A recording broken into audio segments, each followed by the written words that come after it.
A much-needed win for the St. Louis Blues as they defeated the Flames 2-1. Hey, this is Brayden Chen. Subscribe to Locked On Blues.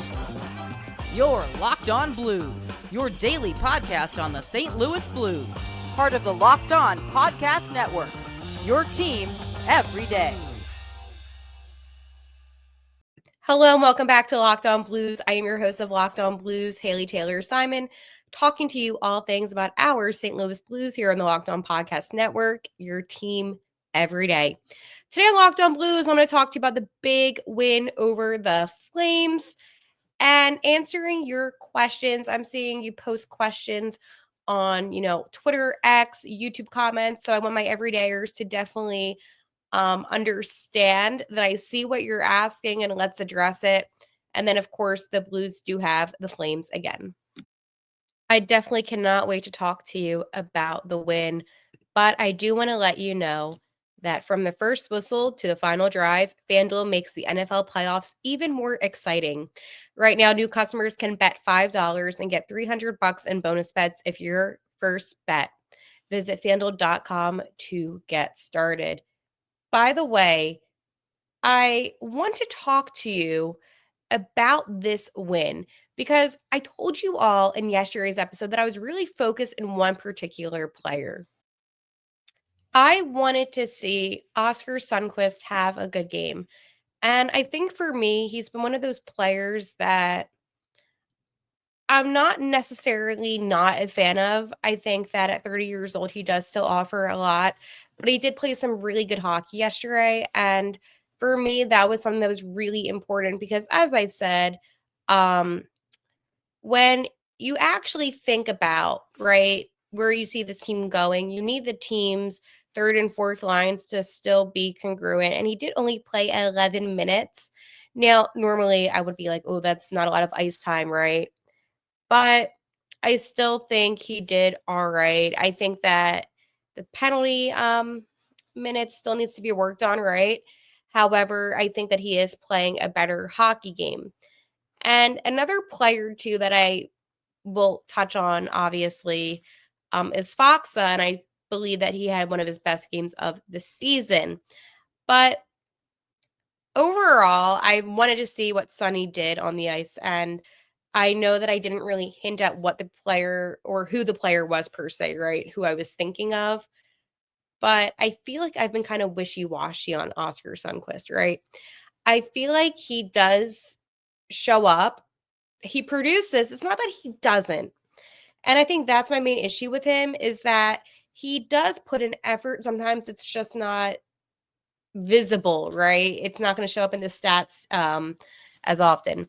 So anyways, let's talk about this game because this game, you did see a little bit of my reaction on yesterday's episode of Locked On Blues because 49 seconds into the contest, Colton Parayko is able to give the Blues a 1-0 lead.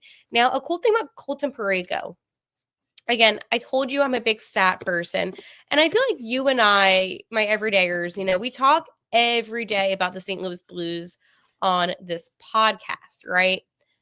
And for me personally, I'm always looking at stats. I'm like, stats. The most goals Colton Parayko ever has had in his season were 10, okay? From the 2018-2019 season, let's go Blues Cup champs. And then in the 2023-2024, so last season. Right now, Colton Parayko has 9 goals with only 45 games played. I believe not only is he going to get 10 goals this season, he's going to break that record for him. So that is really exciting. I know that, like, for some people, they might be wondering, Haley, why do you know these things? This is not normal. When I do my show prep, and I'm just giving you a little insight to Locked On Blues, I check the stats religiously. I'm always checking. So last night when he scored, I was checking some statistics. I'm like, oh my gosh, he's about to tie his, single season record of most goals in a season. And not only that, he's going to get it in record time because, again, only 45 games and a little bit past the halfway point of the season. So it was an awesome goal from Parayko. I posted it on my Twitter at Locked On Blues, but it was a really great goal. Now, the Blues and the Flames, I will say, after that goal, it was just so much back and forth hockey. And for me, I felt like the Blues really did a good job um, hanging in, okay? I didn't feel like they got too overpowered, right? I mean, here's the thing, right? Alexei Turchenko had a really nice block shot, by the way, on Joel Hanley of the Flames. So I thought that was good. But we saw a lot of Foxa, right? I mean, Foxa, he had a nice little wrister, but it was saved by Vladar and why did I say it like that? Vladar, whatever. Um, but anywho, the one thing I will say was there was a giveaway by Cam Fowler that at some level, I know giveaways happen, but it's just so frustrating sometimes. But I mean, that's how it goes. Um, anyways, the Blues, they did go into power play. There was a cross checking against, Blake Coleman cross checked our boy Bushi, went to the penalty box. Did the Blues score? Absolutely not. However, Dylan Holloway had a couple shots on goal, so did Jordan Kyer and Robert Thomas. So at least they did make some nice attempts. And also, here's the thing, there was a takeaway and then a giveaway literally on like within 1 second by Tyler Tucker. So if you want to know what Tyler Tucker does for this team, it's that. But yeah, that's basically how it ended. But I will say though, Oscar Sundquist at the end, he had a nice blocked shot. So I was very proud of you, Sonny. This is what I'm saying. Like, it's the little things that he does that are so good. Anywho, we are going to move on right now. I have my little game notes, by the way. I always take some notes to the second frame. No one scored in the second frame. However, it was still, I would say, pretty good hockey. The most notable thing was Blues go back on the power. Did they go on the power? Was that the second period? Hold on. I'm checking my game notes, by the way, just to double check. Yeah. Blues go back on the power play tripping. So the Blues again, obviously I said they don't score on the power play, so that happened. But that was notable, I guess. I mean, when the Blues went on the power play, and I want to kind of reiterate this just a little bit to you so that way you can see there was a lot of good attempts. Okay.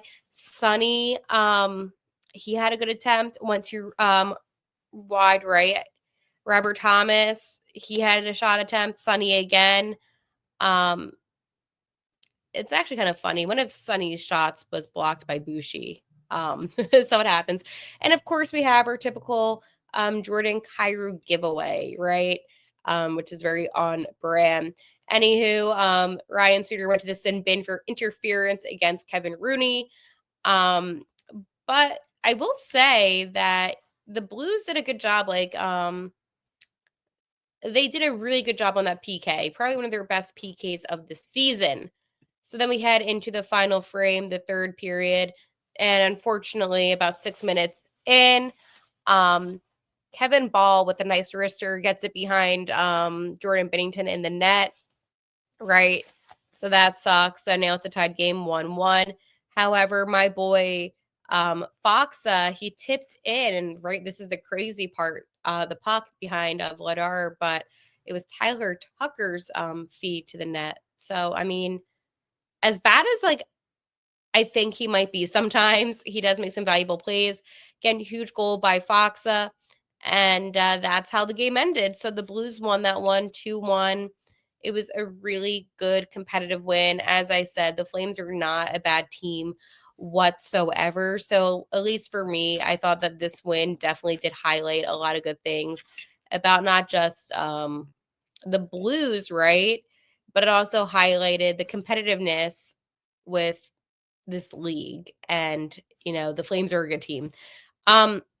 Anyways, Jordan Binnington, he had 27 saves last night. Absolutely a brick and net. Can't say more good things about him. I mean, there's some saves. I wish I could post the videos on here so that way you could actually see.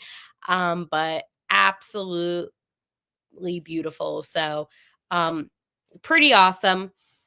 Again, Colton Parayko with a goal, and then Foxa with a goal. So Parayko, Foxa, Binner all had very good games in last night's contest.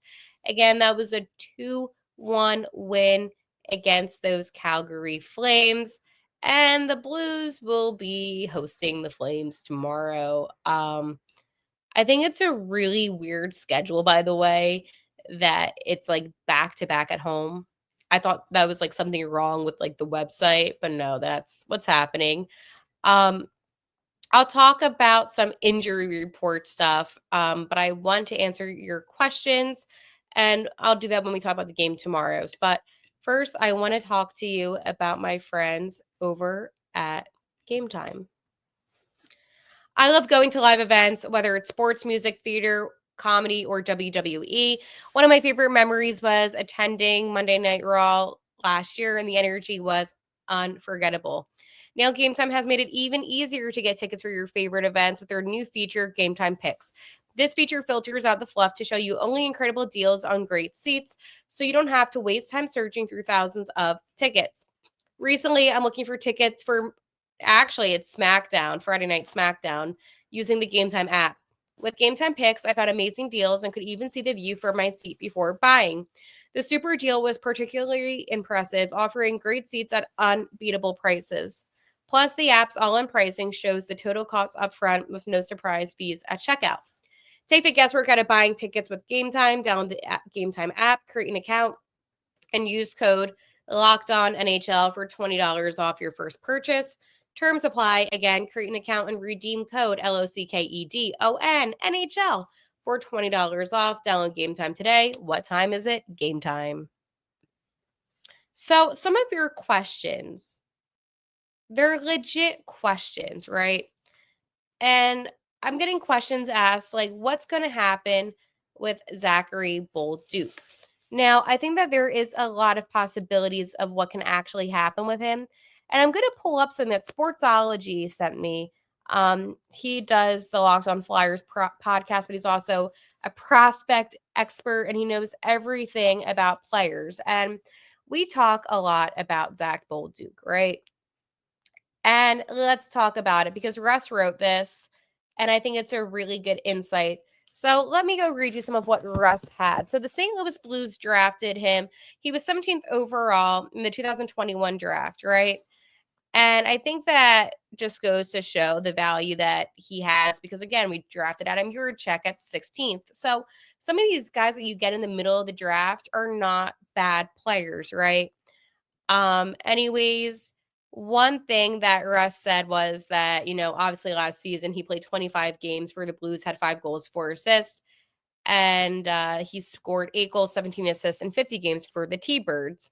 He did make the team at a training camp this year, and he's only had 12 penalty minutes, so that is actually really good. Russ expects him, though, to be an important player for the Blues. He's only 21, and the time is still on his side. Here's the thing though. And I think that this is actually kind of cool though, is that Russ talks a lot about the Upper Deck AHL star rookie card and how it highlights him from last season.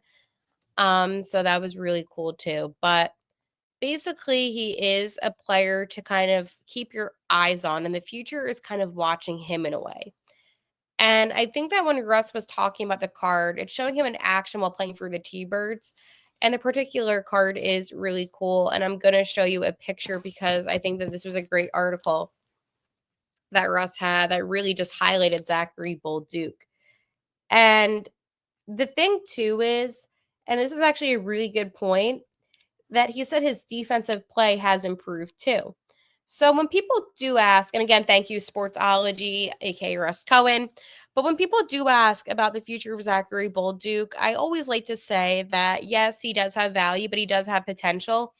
And as I said, I'm always looking at the statistics, right? How's the player doing?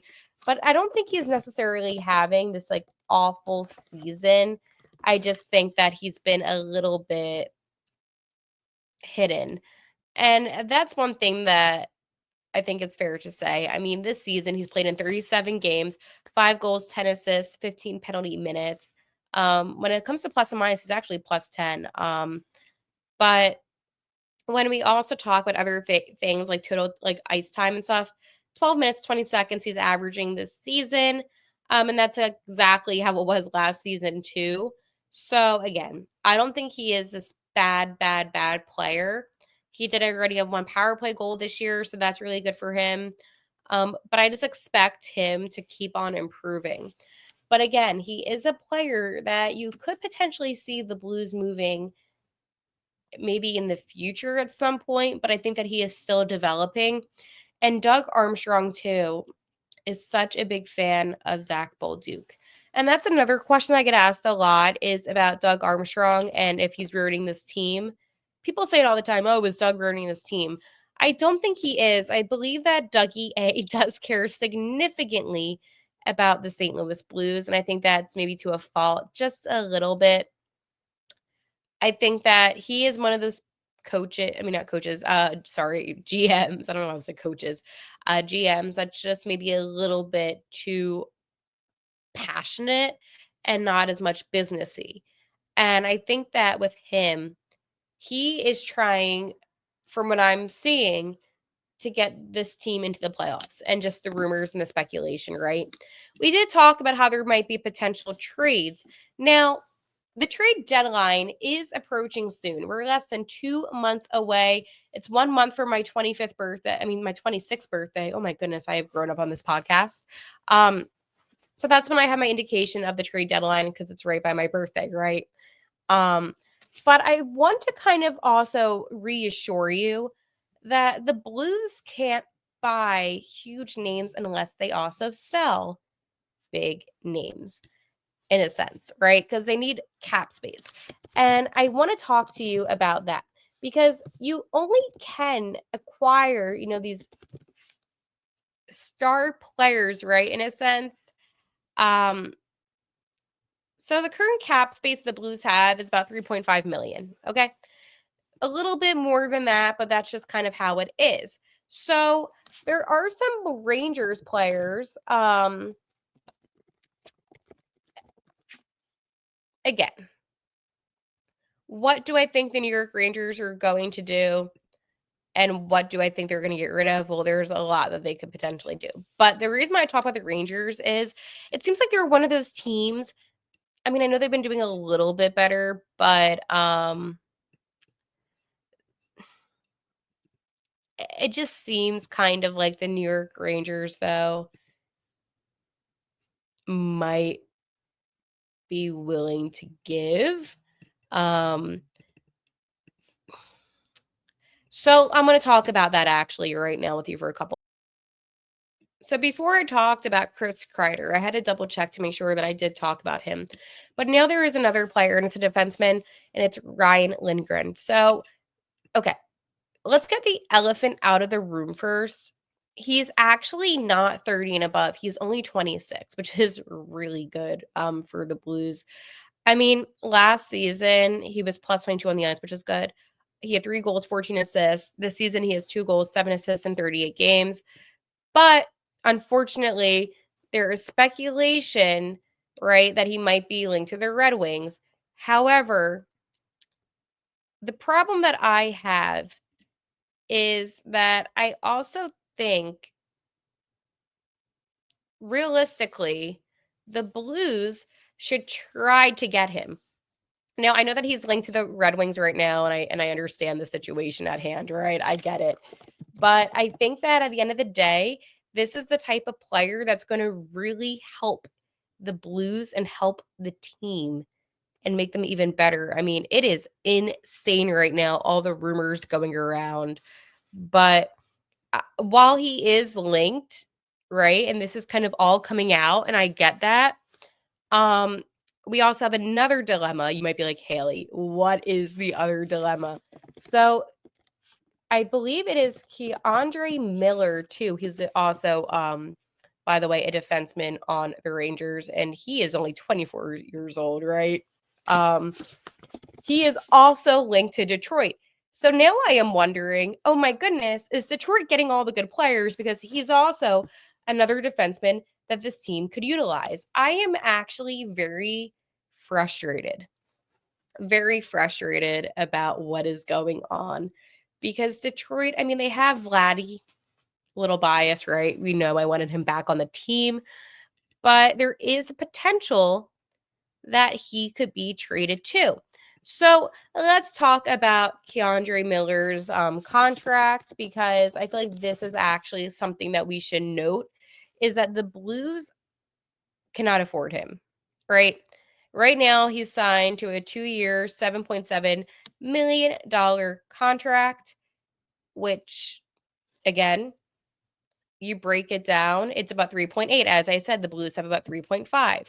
So then let's go look at Ryan and his contract, because I believe it is going to be higher. So yeah, he has 1 year for 4.5 million. So this essential thing of what I'm getting at is that the Blues cannot afford these players. But the thing that I'm also wondering too about the Detroit Red Wings, right? Their cap space right now, because I'm like, how do they have this much money? They currently have 4.1 in their cap space, right? Which is like 6 million more than, not 6 million more, 600,000 more than the Blues have. This is in football. Okay. So yeah, like Detroit could afford both of the players. Now at the same time, I don't know. So they might have to make a decision. I'm good with having either one. Keandre Miller, Ryan Lindgren, does not matter. However, Doug needs to do something and move some things around, because like 3.5 is not enough money. And I know there's like other teams that have like really bad cap space, right? A team that I actually do cover, the Flyers too, they only have like 2 million, so it's like not good. But anywho, that was my little what's going on with the Blues and what should they do. Let's talk about my friends. I have so many friends, but I want to talk to you about Indeed. I love Indeed. Let's talk some Indeed. You just realized your business needed to hire somebody. Yes, sure. How do you find an amazing candidate fast? Easy. Just use Indeed. When it comes to hiring, Indeed is all you need. Stop struggling to get your job post seen on other sites. Indeed sponsored jobs puts your post at the top of the page, and it helps you reach the right candidates faster. One thing I love about Indeed is that it is easy to use and navigate, and literally anybody can use it, okay? So now you can speed up your hiring process with a 75 sponsored job credit. Just go to Indeed.com/locked-on right now and support our show by saying you heard about Indeed on this podcast. Terms and conditions apply. Hiring Indeed is all you need. The Blues and the Flames, they face off again. And I personally am really excited about this matchup again, just considering the fact that the Blues, well, they do kind of good against the Flames, right? Um, the Blues played the Flames for the first time this season, right? Um, oh my gosh, wait. Why did I think it was 2022? So this is the Blues' like 5th win in a row against the Flames. It's great. Um, like, yeah, I understand the situation where people might think that it was a bad game, but bad game in a sense that maybe not enough was produced, but I do think they did play a good game. And they're all kind of like in the hunt right now for that wild card spot. So again, like Binner had like his old Binner performance, and I think that this was the best goal that Parayko had. Tucker played well, but overall, I was really impressed with how they are as a team. So I'm hoping that carries on into tomorrow's game. However, I do worry just a little bit sometimes about not necessarily how it's going to be with them playing each other again, in such short time, but it's about the points. And the Blues didn't pick up enough points so far this month to make me feel comfortable. I mean, let's talk about the NHL standings, right? Because this is where it gets a little bit tricky for the Blues, okay? So right now in the West, right? In the Central, your top 3 teams, Winnipeg, Minnesota, Dallas, right? right now, there's only 2 wild card spots. That's how it works. Sorry, folks, but that's the rules. So the Avalanche have the first wild card spot. By the way, in the Pacific, it's the VGK, the Oilers, and the Kings. Okay. So the Avalanche have the first wild card spot right now. They have 55 points, followed by the Flames with 49 points. The Canucks have 48 points, and the Blues have 46 points. So realistically speaking, it's like a 3-point differential between the Blues and the Flames. So you might be wondering, Haley, do we have to worry about the Canucks? I would say yes, because you can't have the Canucks also continue to win, which is not good. So the Canucks play, it's actually a big game tomorrow. Okay. They most recently just lost against the Jets. They play the Kings tomorrow. So you're going to kind of hope that they lose the Kings. They play the Oilers, and you're going to hope that they lose the Oilers. These are 2 teams right now. I know it's early still, but they both have those playoff spots by just being good teams, right? So they're both leading, obviously, their division. So you're going to hope that they win. But I mean, the Blues very well could still be in the hunt. But obviously, when we talk about, the teams that are really, really good, like the Jets have 63 points, the Wild have 58, and the Stars have 57. I don't know if the Blues can catch up to that at all. Maybe a big maybe would be the Stars that they maybe could catch up to. I just don't see it happening. But that is what is going on. Again, lots of hockey all the time. I will talk to you tomorrow. And like always, let's go Blues.